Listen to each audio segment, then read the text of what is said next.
Assalamualaikum warahmatullahi wabarakatuh. Halo orang-orang sukses, perkenalkan kami dari kelompok 4 beranggotakan Puput, Rahma, Rani, Siti, dan Yasifa.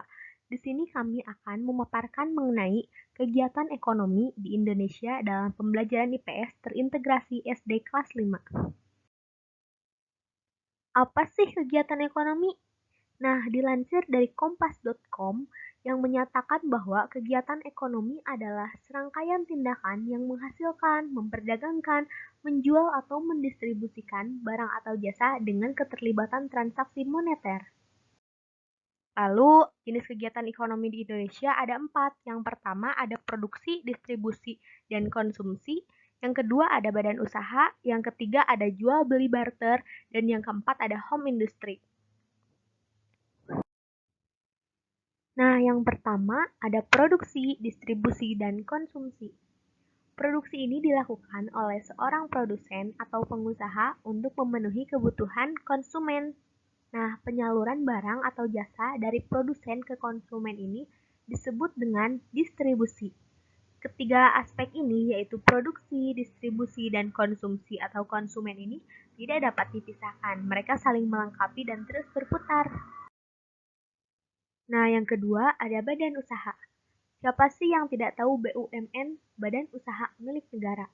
Nah, BUMN ini, sebagian atau seluruh modalnya ini berasal dari negara loh. Ada 3 jenis BUMN. Yang pertama ada Perum atau perusahaan umum. Perum ini seluruh modalnya ini berasal dari negara dan tujuan didirikannya Perum ini untuk melayani masyarakat dan memperoleh keuntungan. Contohnya ada Perum Percetakan Uang RI atau biasa disebut dengan Peruri. Yang kedua ada Persero atau perusahaan perseroan. Tujuan didirikannya Persero yaitu untuk melayani masyarakat dan memperoleh keuntungan.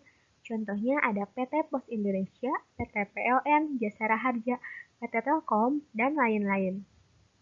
Dan yang ketiga ada Perjan atau perusahaan jawatan. Tujuan didirikannya Perjan yaitu untuk mengabdikan diri dan memberi pelayanan pada masyarakat. Contohnya ada Rumah Sakit Cipto Mangunkusumo. Perjan ini biasanya dalam lingkup kesehatan ya. Masih dalam badan usaha, ada BUMS atau badan usaha milik swasta.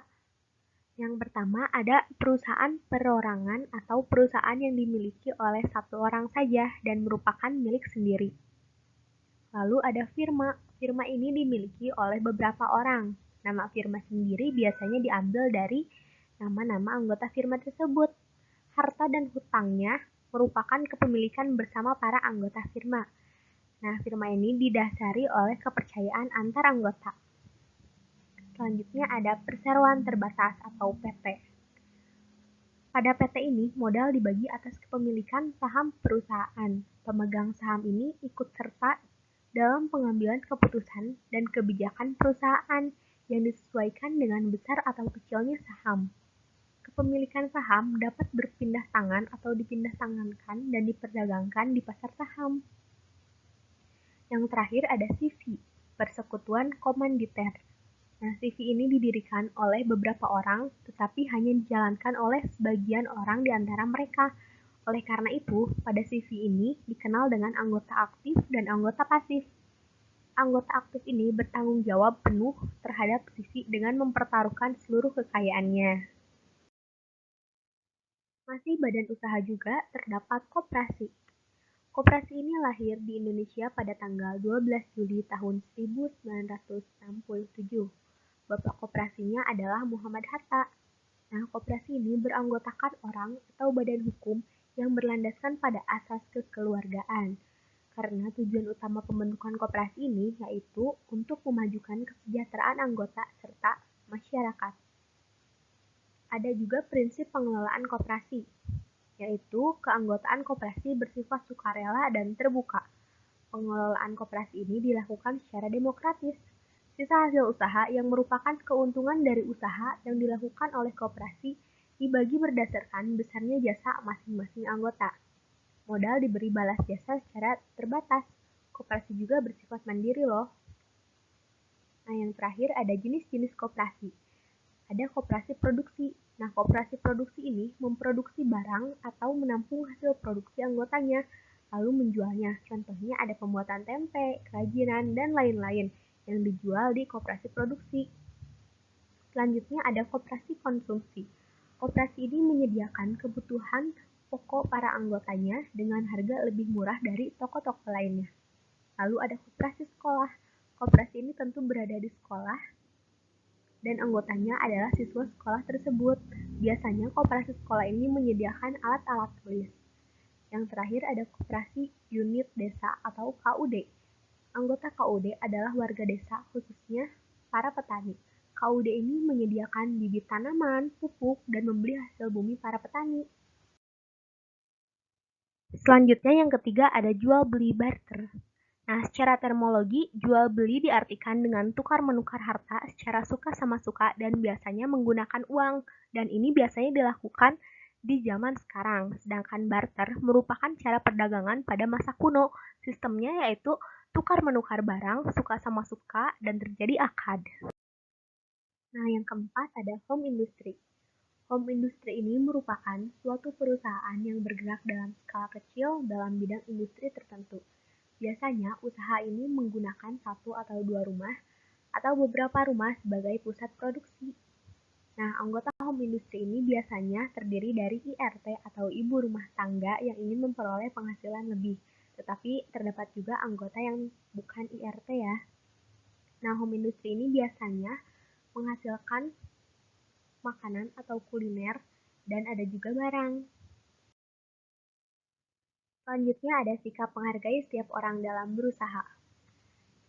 Nah, sikap menghargai merupakan bentuk dari suatu toleransi.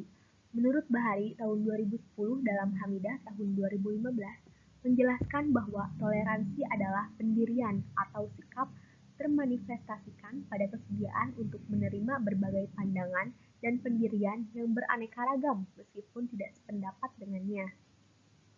Sikap menghargai ini akan memperlancar kegiatan berwirausaha, baik dalam hubungan kerjasama dan hubungan sosial lainnya. Nah, sikap saling menghargai ini tidak hanya berlaku dalam kewirausahaan loh, tetapi dalam segala bidang juga kita harus mampu menghargai setiap orang. Selanjutnya, pengembangan sikap kewirausahaan pada peserta didik. Yang pertama yaitu tumbuhkan rasa percaya diri. Kita sebagai orang tua maupun sebagai pendidik harus mampu menumbuhkan rasa percaya diri kepada anak dengan cara membantu dalam mengeksplor dunia luar, mengenalkan berbagai hal, sehingga dapat mengurangi rasa malu dan rasa tidak percaya diri seorang anak atau peserta didik. Selanjutnya yaitu membantu dalam menemukan inspirasi. Kita sebagai guru maupun orang tua harus mampu menjadi fasilitator untuk membantu anak dalam menemukan inspirasinya. Selanjutnya yaitu meningkatkan produktivitas dengan cara memberi pemahaman dan konsep mengenai proses, bukan hanya melihat hasil akhir. Selanjutnya yaitu jangan remehkan kegagalan. Tanamkan dalam diri anak bahwa jika gagal bukan berarti harus berhenti, melainkan mengevaluasi kegagalan. Ya, terima kasih untuk perhatiannya. Kami dari kelompok 4 pamit undur diri. Wassalamualaikum warahmatullahi wabarakatuh.